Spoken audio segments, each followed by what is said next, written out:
Assalamualaikum warahmatullahi wabarakatuh. Perkenalkan, kami mahasiswi dari Universitas Negeri Makassar.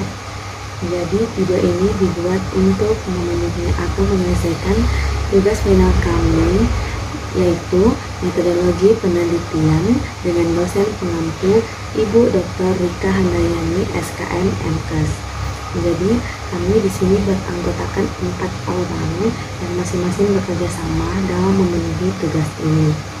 Jadi saya sendiri Misnawati dengan NIM A1A221-088, yang kedua Reski Amalia dengan NIM A1A221-086, yang ketiga Nurlinda dengan NIM A1A221-087, yang keempat Triwahini dengan NIM A1A221-091. Jadi judul materi kami adalah analisis uji Wilcoxon. Jadi ini termasuk uji non parametrik. Yang pertama, apa sih statistik non parametrik itu? Jadi statistik non parametrik itu adalah statistik yang parameter populasinya bebas dari keharusan terpenuhinya syarat-syarat tertentu. Jadi maksudnya di sini syarat-syarat tertentu itu berupa data berskala interval atau ratio, syarat pengambilan sampelnya itu secara random, distribusi normal, dan memiliki varian yang homogen serta syarat model regresi linier. Jadi uji non parametrik ini tidak memerlukan uji normalitas data. Selanjutnya, konsep dasar dalam statistik non parametrik. Jadi di sini ada beberapa ya. Yang pertama itu objek pengamatan. Jadi objek pengamatan ini objek yang akan dianalisis karakteristiknya. Yang kedua itu ada data. Data ini adalah catatan atas kumpulan dari suatu fakta. Yang ketiga itu ada pengukuran. Jadi ini pengukuran adalah proses kuantifikasi atau pernyataan jumlah satuan dalam angka. Nah, selanjutnya itu ada populasi. Nah, populasi itu adalah keseluruhan data dari suatu objek pengamatan atau dari suatu penelitian. Selanjutnya itu sampel. Nah, sampel ini bagian dari populasi. Selanjutnya validitas. Nah, validitas itu apa? Jadi validitas itu konsep pengukuran yang akan diukur pada saat penelitian. Kemudian reliabilitas, yaitu konsistensi dari suatu pengukuran. Kemudian selanjutnya ada ranking. Ranking itu adalah urutan-urutan tertentu dari suatu sampel. Oke, selanjutnya adalah jenis data. Jadi data itu ada dua, yaitu data kuantitatif dan data kualitatif. Nah, data kuantitatif ini adalah data yang berbentuk angka, sedangkan data kualitatif itu data yang berbentuk kata. Nah, data kualitatif ini terbagi menjadi atas dua, yaitu data kontinu dan data diskrit atau nominal. Jadi data diskrit ini adalah data yang hanya digolongkan dalam kategori seperti jenis kelamin laki-laki, jenis kelamin perempuan. Kemudian data kontinu itu adalah data yang diperoleh dari hasil suatu pengukuran. Selanjutnya, nah, data kontinu ini dibagi lagi atas tiga. Yang pertama itu data ordinal, data interval, dan data ratio. Nah, data ordinal itu adalah data yang berupa peringkat, sedangkan data interval itu adalah data yang didapatkan dengan cara pengukuran di mana jarak antara dua titik di dalam skala itu sudah diketahui. Selanjutnya adalah data ratio, adalah data yang jaraknya sama dan mempunyai nilai absolut. Jadi artinya di sini jika ada data nol berarti data itu tidak memiliki data apapun. Jadi kita mengeliminasi saja. Jadi itu sama dengan nol. Jadi kita masuk di subjudul yaitu uji Wilcoxon. Jadi uji Wilcoxon ini pertama kali ditemukan oleh Wilcoxon pada tahun 1945.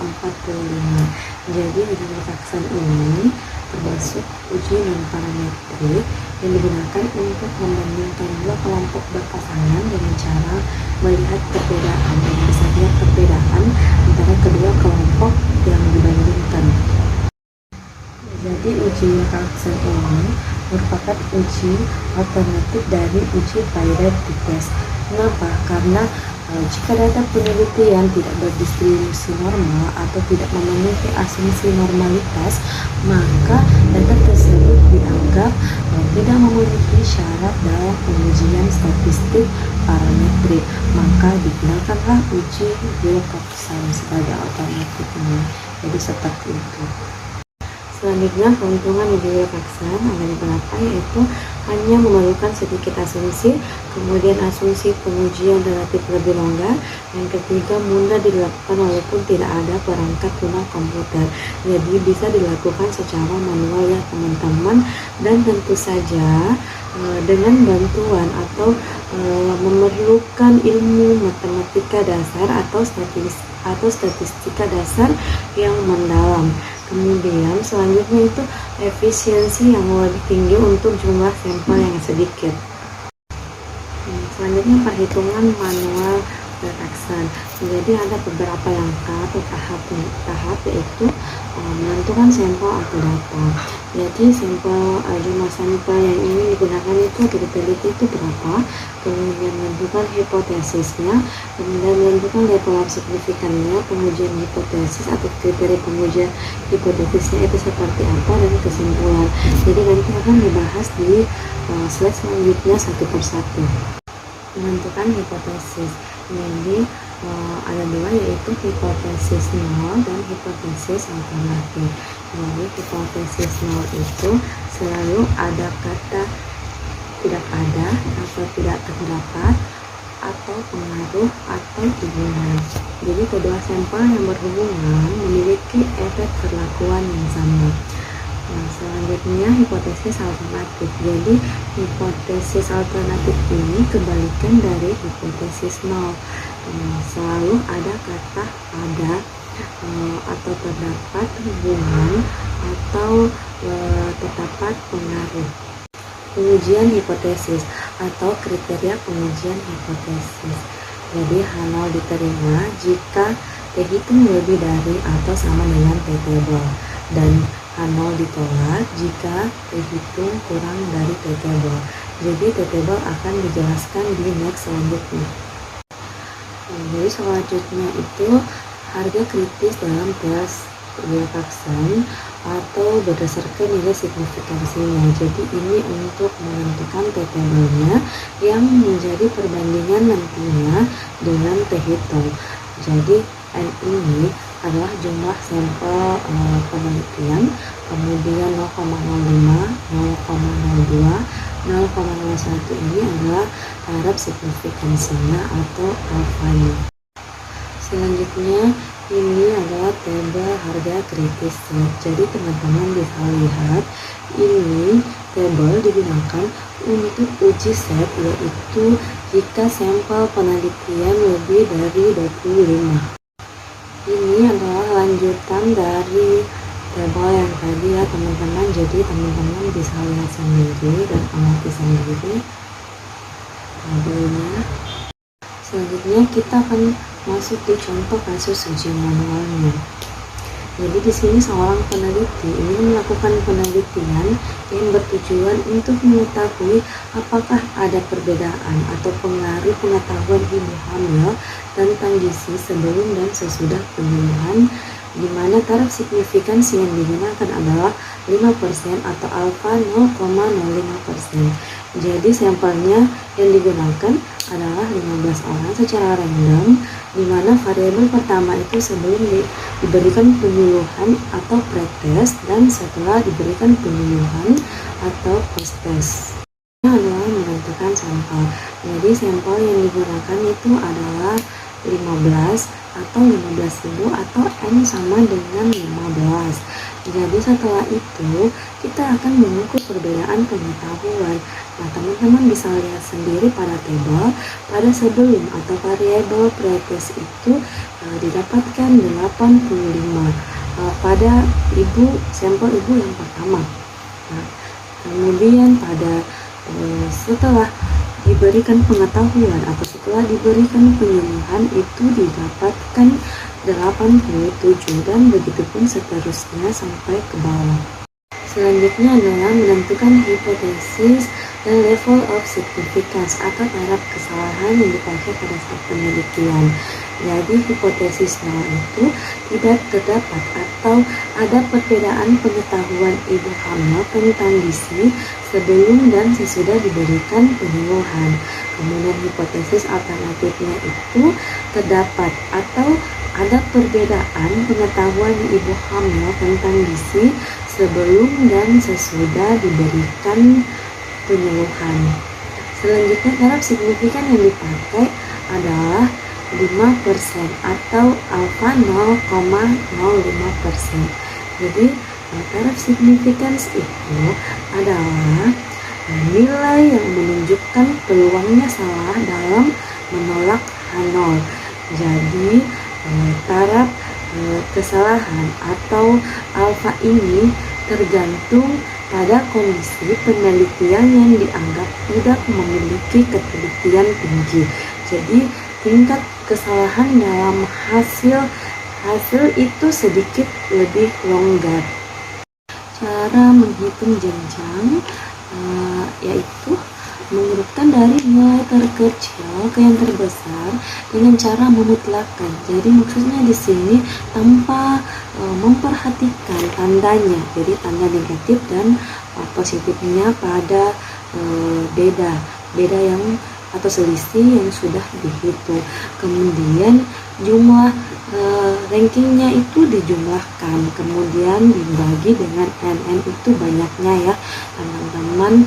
Jadi kita langsung saja kita lihat dari yang terkecil itu 1. Jadi kita lihat 1 itu ada berapa. Jadi dia itu ada 3. Jadi positif 1 itu ranking 1, negatif 1 peringkat 2 atau ranking 2, positif 1 pada jumlah sampel pada sampel ke-10 itu, pada sampel ke-10 itu ranking 3. Jadi kita jumlahkan rankingnya. Jadi 1 tambah 2 tambah 3 dibagi dengan 3. Jadi hasilnya 6 dibagi 3 hasilnya 2. Jadi semua ranking semua yang jumlahnya 1 itu kita isi jenjangnya pada jenjang itu 2 ya teman-teman. Jadi yang positif 1 2, negatif 1 2, dan pada sampel ke-10 itu positif 1 ditulis juga 2. Kemudian kita lanjut. Jadi tadi sudah sampai peringkat 3 ya teman-teman. Jadi kita cari peringkat 4. Nah, peringkat 4 itu pada nilai setelah 1 itu dari yang terkecil itu ada 2. Nah, 2 itu kita lihat berapa. 2 itu ada 1, 2, 3, 4, 5 ya teman-teman. Jadi kita urutkan. Jadi yang ke-5 itu kita urutkan. Tadi sudah sampai peringkat ke-3.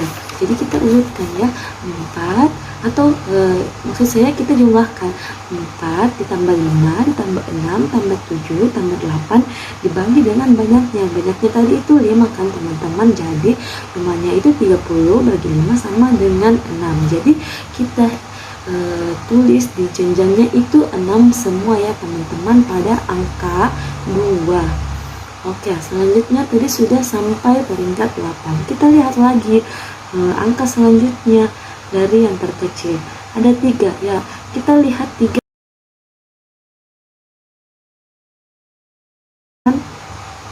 itu ada berapa?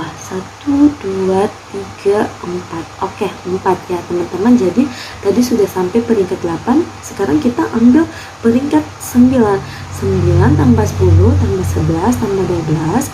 Jadi jumlahnya tadi itu yang dirankingkan itu ada 4. Jadi 43 dibagi 4 sama dengan 10,5. Jadi semua yang angka 3 itu kita tulis 10,5. Oke, selanjutnya peringkat ke-13 dan 14 karena sampelnya berjumlah 14 ya teman-teman. Jadi selanjutnya itu 5 itu ada 2, jadi 13 tambah 14 dibagi 2 sama dengan 27 bagi 2 didapatkan hasilnya 13,5. Jadi kita tulis 13,5.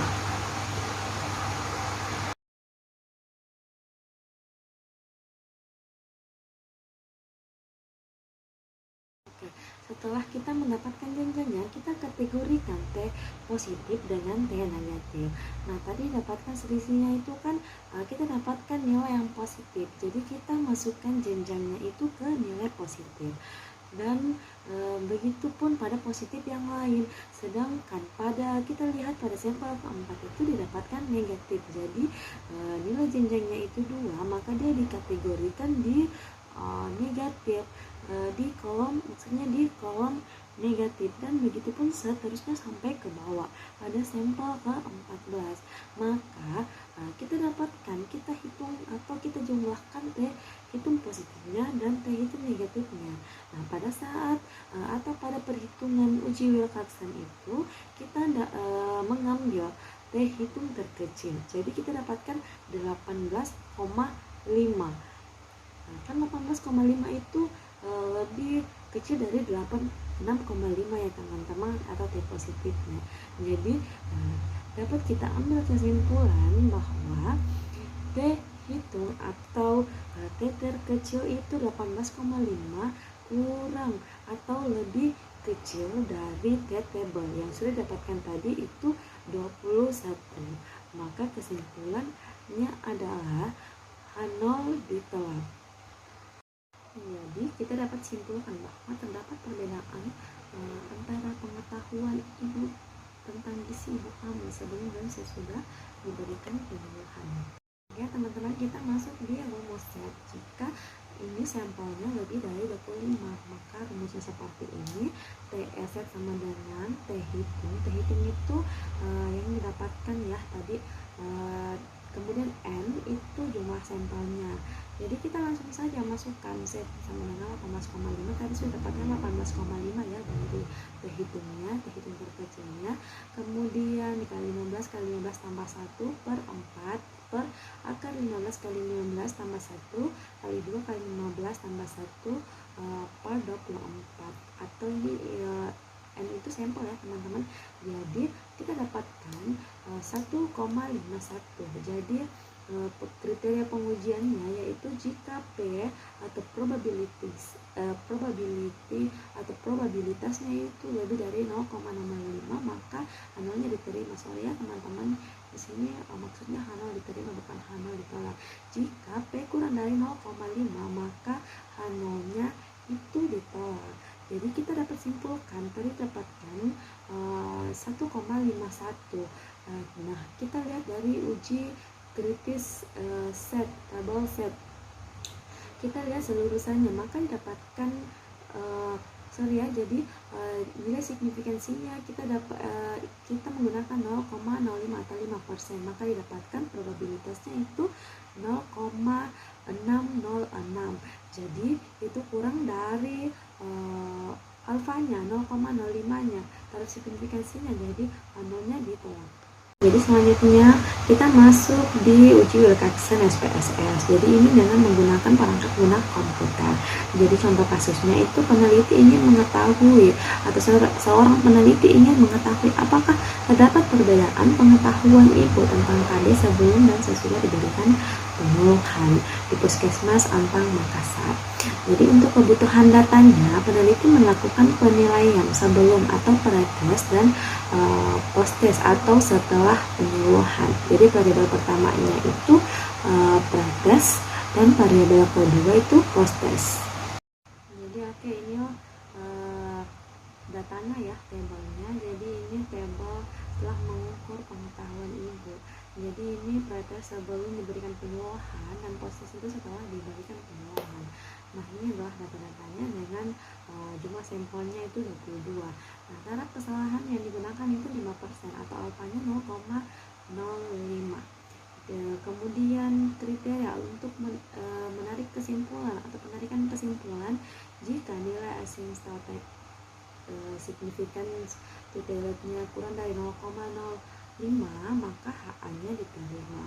Dan jika nilai signifikan tutelet lebih dari 0,05 maka HA-nya ditolak. Jadi saya akan mempraktikkan langsung ya teman-teman caranya untuk uji SPSS. Oke, yang pertama adalah buka program atau buka aplikasi SPSS teman-teman. Nah, akan muncul jendela seperti ini. Jadi ada dua ya, variable view dan data view. Yang pertama itu kita klik variable view. Nah, selanjutnya kita akan memberikan nama dan kelengkapan untuk variabel dengan ketentuan seperti pada gambar. Jadi variabel pertama itu pre, jadi di name itu kita bisa singkat ya. Nanti pada label ini kita akan memperjelas. Oke, variabel pertama itu pre, kemudian tipenya itu numerik, widthnya itu 8. Karena ini bukan desimal maka di situ desimalnya kita pilih 0.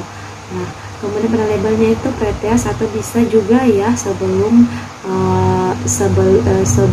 penyuluhan atau sebelum diberikan pengetahuan bisa. Dan kemudian values-nya itu non, kolomnya 8, line center. Kemudian variabel yang kedua yaitu post. Kemudian sama ya tadi numeric 8 0 post. Labelnya itu kita bisa post test atau setelah penyuluhan. Kemudian values non, missing non, kolomnya sama 8 dan line-nya itu center. Setelah itu klik data view, maka akan muncul pre dan post pada kolom, pada masing-masing kolom. Jadi pretest itu maksudnya sebelum dilakukan penyuluhan tentang KB, dan post test itu setelah dilakukan penyuluhan tentang KB. Nah, setelah itu masukkan data pretestnya dan post testnya. Selanjutnya adalah kita klik menu analyze, kemudian pilih non parametric test karena ini merupakan bagian dari non parametric. Kemudian pilih legacy dialogs, kemudian to related samples. Nah, akan muncul jendela seperti ini ya teman-teman. Jadi selanjutnya kita akan memindahkan pretest dan post test pada kolom sebelah kiri ini ke test pairs dengan cara klik satu per satu, kemudian klik tanda panah, maka dia akan otomatis pindah ke sebelah atau test pairs. Kemudian setelah pindah semua, maka kita klik OK. Nah, akan muncul hasil output statistiknya. Jadi di sini ada dua ya teman-teman, output statistiknya, yaitu pertama itu range, yang kedua itu test statistics.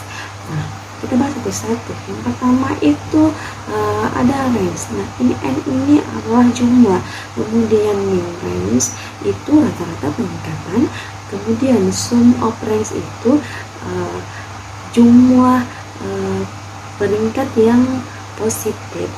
Nah, selanjutnya adalah negative range atau selisih negatif antara pengetahuan tentang KB, pretest dan post test itu adalah 0, baik itu pada jumlahnya, min rank-nya maupun sum of rank-nya itu nilainya 0. Jadi dapat disimpulkan ini menunjukkan tidak adanya penurunan atau pengurangan dari nilai pretest ke post test. Kemudian ada positive range atau selisih positif antara pengetahuan tentang KB, pretest dan post test. Nah, di sini didapatkan hasil N-nya itu jumlahnya itu 22, yang artinya ada 22 ibu yang mengalami peningkatan pretest pengetahuan pretest dan post test, dan min atau peningkatan rata-rata tersebut adalah sebesar atau didapatkan 11,50, sedangkan jumlah ranking yang positif atau sum of range-nya itu didapatkan hasil 253,5. 0, 0. Nah, selanjutnya itu Thales. Nah, Thales itu adalah kesamaan nilai pretest dan posttest. Jadi nilai Thales pada tabel itu didapatkan 0, sehingga artinya itu bahwa tidak ada nilai yang sama antara pretest dan posttest. Selanjutnya kita lanjut di tabel kedua, yaitu tes statistik. Tabel ini merupakan suatu penarikan atau dasar penarikan suatu kesimpulan, ya teman-teman. Jadi di sini didapatkan hasil nilai asymptotic significance tutelatnya itu 0,000. Jadi sesuai dengan dasar penarikan kesimpulan yang sudah dijelaskan sebelumnya, bahwa jika nilai asymptotic significance tutelatnya itu kurang dari 0,05, maka HA itu diterima. Nah, seperti ini. Jadi kesimpulan dari penelitian ini terdapat atau ada pengaruh pengetahuan tentang KB sebelum dan sesudah diberikan penyuluhan. Baik teman-teman, itulah tadi hasil diskusi kami, yaitu kelompok 10 uji Wilcoxon yang termasuk dari bagian non-parametris. Nah, mohon maaf jika ada salah kata, karena kami hanyalah manusia biasa yang tahu dari kesalahan dan kehilapan. Oke teman-teman, terima kasih atas perhatiannya. Jangan lupa like, comment, share, and subscribe.